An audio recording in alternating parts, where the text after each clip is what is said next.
이어서 부산 소식 전해드립니다. 국토교통부가 부울경 신공항 검증단이 발표한 검증 결과를 정면 반박했습니다.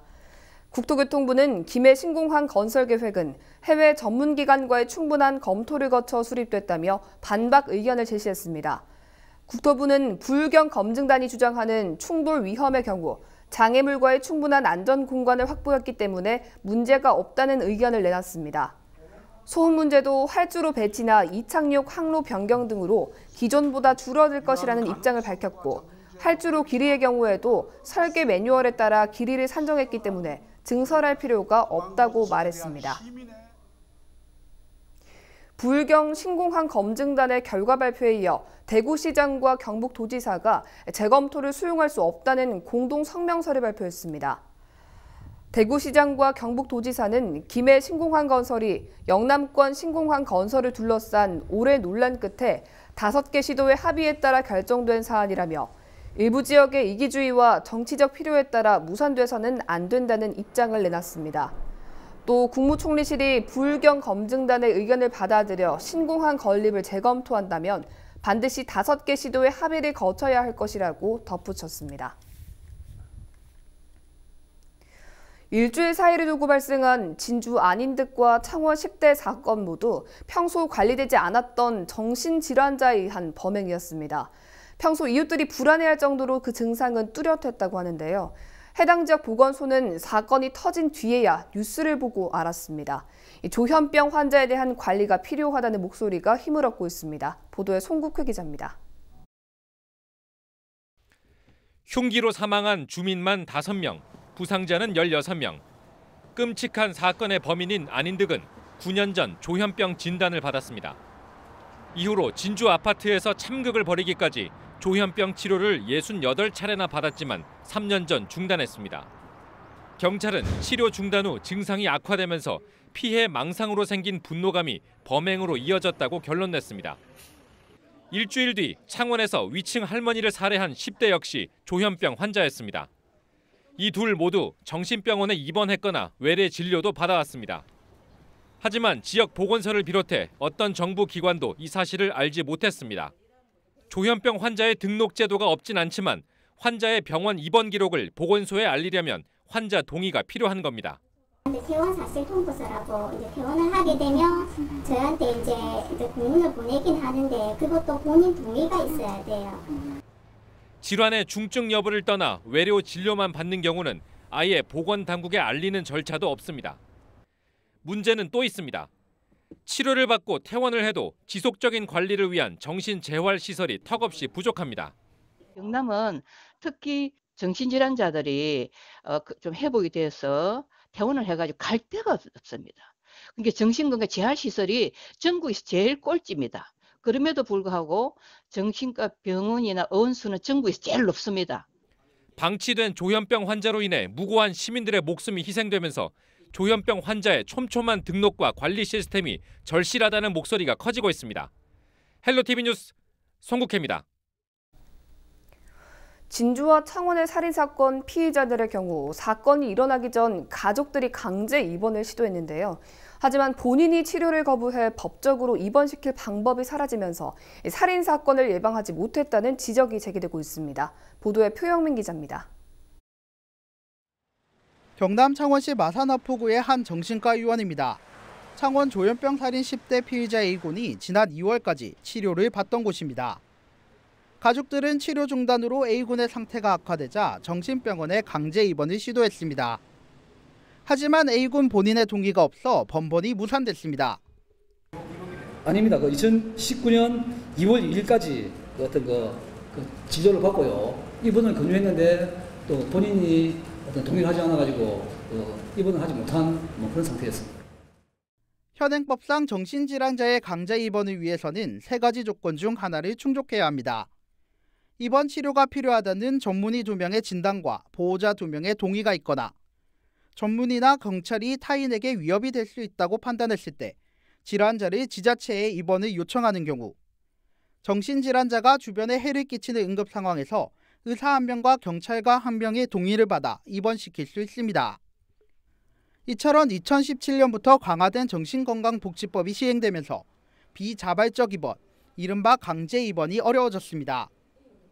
특히 정문의의 진단을 받기 위해서는 진료를 받아야 하는데 본인이 거부할 경우 진단 자체가 안 돼 사실상 강제 입원이 불가능한 것입니다. 실제 법 시행 전 70%에 가까운 비자발적 입원은 현재 30%까지 줄었습니다. 17년부터 저희가 시행이 됐거든요. 예. 네, 저희가 전국적인 조사 추계로 본다면 대략적으로 자발적인 입원하고 비자발적인 입원 유형이 6.5 대 3.5 정도 됐어요. 진주와 창원의 사례를 보듯 정신질환자의 위험성이 인정된 경우에는 선제적 대응이 필요하다는 지적입니다. 선제적으로 해가지고 좀 일정 부분에 어떤 방식으로 해가지고 좀 관리 감독하는 방식으로 한다면은 정말 난데없는 어떤 사건이 발생을 방지할 수 있지 않을까라는 생각을 해봅니다. 병원 밖 방치되고 있는 제3, 제4의 안인등을 막기 위해 까다로운 강제 입원 조건을 완화해야 한다는 목소리가 높아지고 있습니다. 헬로티비 뉴스 표영민입니다. 경남 진주와 창원에서 조현병 환자의 한 살인 사건이 발생하면서 사회 안전망을 구축해야 한다는 목소리가 높아지고 있습니다. 하지만 인권 침해 등 부작용에 대한 대책도 함께 마련돼야 한다는 의견도 나오고 있습니다. 보도에 김한식 기자입니다. 조현병 환자가 일으킨 2건의 잔인한 범죄. 이후 시민들은 조현병 환자에 대한 두려움이 커졌습니다. 무섭지 당하니까 만약 그 이웃이 살았다면 얼마나 불안할까. 자기도 모르는 뒤에서 사람이 따라다니면서 해친다는 게 얼마나 무서운 일입니까. 우리 시민으로서는 불안하지요. 폭력적으로 사람을 해치고 불을 지르고 그런 거지. 시민들이 느끼는 것처럼 조현병 환자들은 폭력적이고 두려운 존재일까? 의학계에서는 조현병을 앓고 있는 전체 환자 중 문제가 될 확률은 극히 적다고 말합니다. 임상에서 환자분들을 대할 때는 대개는 온순하고 또 내성적이시고요.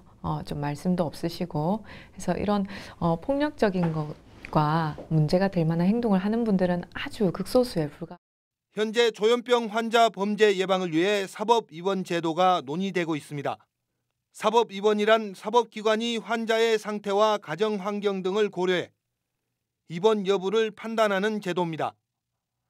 전문가들은 사법입원 도입에는 긍정적이지만 통제만 강화할 경우 부작용이 발생할 수 있다고 우려합니다. 사법 입원을 강화하게 되면 또 오히려 환자분들이 거기에 겁을 먹고 오히려 자신의 증상을 숨기거나 더 음지로 들어가는 경향이 있을 수 있고, 그럼 또 제2의 제3의 사건이 생길 우려는 있습니다.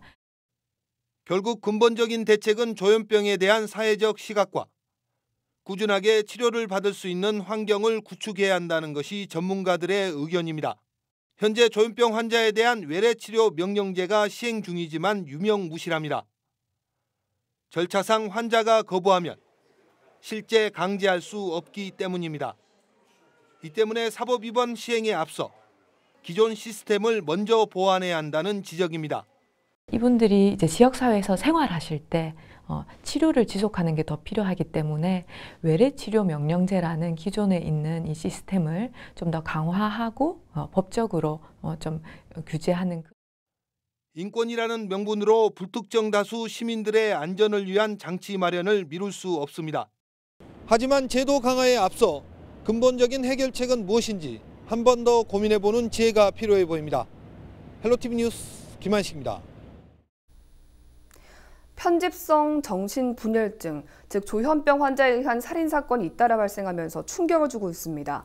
모든 조현병 환자가 범죄를 저지르는 것은 아님에도 불구하고 비슷한 사건이 일주일 만에 발생하면서 시민들의 공포감도 커지고 있습니다. 구지은 기자입니다.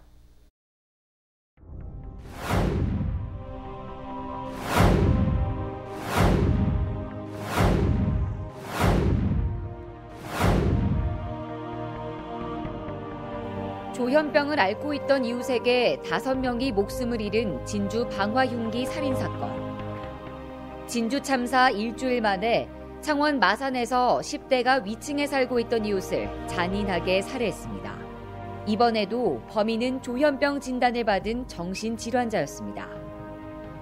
조현병을 앓고 있는 범인들의 잇따른 끔찍한 행각에 시민들의 불안감은 커질 수밖에 없습니다. 지나가던 사람들이 뜬금없이 이제 무기를 들고 이제 사람을 찌른다든지 이러면 좀 겁나죠. 그래서 어떤 식으로든지 조현병에 대한 관리랄까 어떤 뭔가 좀 필요한 것 같아요. 어쨌든 막연한 두려움감은 있죠. 왜요? 있죠. 두려움 있죠. 언제 일어날지 모르니까 내 주위에서 무서웠죠. 무서웠어요. 근데 그런 이제 환자들을 빨리 이제 사회에서 좀 치료를 하거나 이렇게 해야 되는데 뒤늦게 그러니까 이제 피해 당한 사람들이 안 됐어요.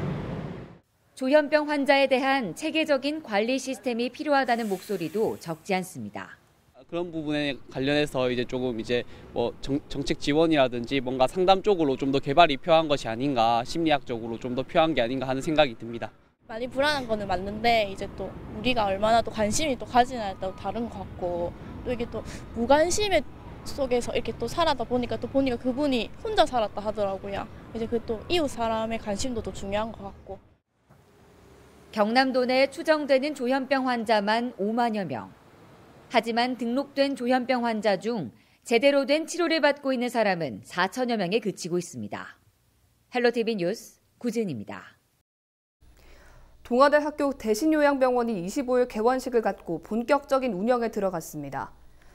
동아대학교 부지 내 대신요양병원 2층 어울림터에 들어선 요양병원은 지하 2층, 지상 11층 330병상 규모입니다. 재활치료실과 인공신장투석실, 호스피스 완화병 등을 갖췄으며 개원 초반엔 144병상만 운영합니다. 동아대 대신요양병원은 요양병원 처음으로 협력병원 시스템을 구축해 다른 요양병원과 경쟁이 아닌 지역 병의원과 함께 협력하고 상생하는 역할을 할 계획이라고 밝혔습니다. 금정구청장과 동래구청장, 연제구청장 등이 온천천의 효율적인 통합관리를 위한 의견 교환을 위해 온천천 현장에 모였습니다. 금정구, 동래구, 연제구 등 3개 구의 구청장이 모인 자리에서 온천천의 수질 개선과 시설물 유지 관리를 위한 협력 방안을 논의하고 부산시의 통합관리 촉구 등 심도 있는 논의가 있었다고 밝혔습니다. 한편 온천천은 3개 구가 권역별로 분리 관리해 수질과 시설물에 대한 주민들의 불편이 이어지고 있습니다. 동남지방통계청이 25일 2017년 부산시 출산 통계 결과를 발표했습니다. 2017년 부산의 출생아 수는 2만 1,400여 명으로 지난해보다 14% 가까이 줄어든 것으로 나타났습니다. 지역별로는 16개 구군 중 유일하게 강서구가 8%가량 증가세를 보였고 나머지는 모두 감소세를 보였습니다. 특히 원도심 지역에서 감소세가 뚜렷했는데 영도구의 출생아 수가 24% 이상 줄어 가장 큰 감소세를 보였습니다. 4월 26일 기상정보입니다. 26일 금요일 부산 지역 아침 최저 기온 13도, 낮 최고 기온 16도 예상됩니다. 비는 밤까지 이어지겠고요. 5에서 최고 30mm가 내릴 것으로 예상됩니다. 전국 날씨입니다. 26일 아침 최저 기온 서울 8도, 강원 7도, 부산 13도 나타내겠고요. 낮에는 서울 13도, 인천 14도, 부산 16도 보이겠습니다. 전국이 대체로 흐리고 비 오다가 중부지방은 오후까지, 남부지방은 밤까지 이어지겠습니다. 바다 날씨입니다. 아침까지 해상에 짙은 안개가 끼겠고요. 동해상과 남해상에는 돌풍을 동반한 천둥 번개가 치겠습니다. 주간 날씨입니다. 주말 동안에는 비 소식 없이 대체로 맑겠고요. 평년보다 기온이 낮아 쌀쌀하겠습니다.